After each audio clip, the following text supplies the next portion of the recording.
Low-Tech Lab, c'est un projet associatif dans lequel on va chercher des technologies qu'on appelle des low-tech, des technologies qui sont plus simples, plus accessibles et plus durables, pour aller les documenter et les diffuser en open source sur Internet ou via d'autres réseaux afin de les faire connaître et de les diffuser au plus grand nombre. Ça peut être considéré comme une philosophie de vie, donc ça va plus loin que des systèmes techniques, c'est comment vivre plus simplement, plus durablement, afin de mieux répartir au sein du monde entier richesse, etc.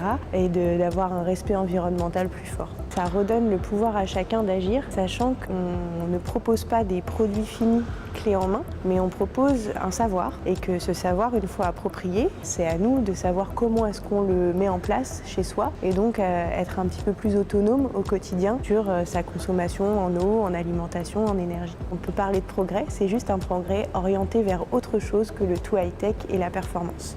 Le Low-Tech Tour, c'était une volonté de notre équipe d'aller chercher en France des systèmes qui soient adaptés à notre consommation. Là, on restitue sous forme d'exposition toutes ces technologies qu'on a rencontrées et documentées.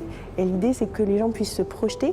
On a reconstruit une sorte de micro-appartement dans lequel on a intégré ces systèmes. La prochaine étape, c'est de pouvoir construire une petite maison dans laquelle on va pouvoir rassembler tous ces systèmes et faire en sorte de prouver aux gens que 1, on ne perd pas en confort, 2, on ne retourne pas à l'âge de pierre et 3, on réduit au moins par 4 son impact environnemental et que ce n'est pas un retour en arrière, c'est juste un changement d'habitude.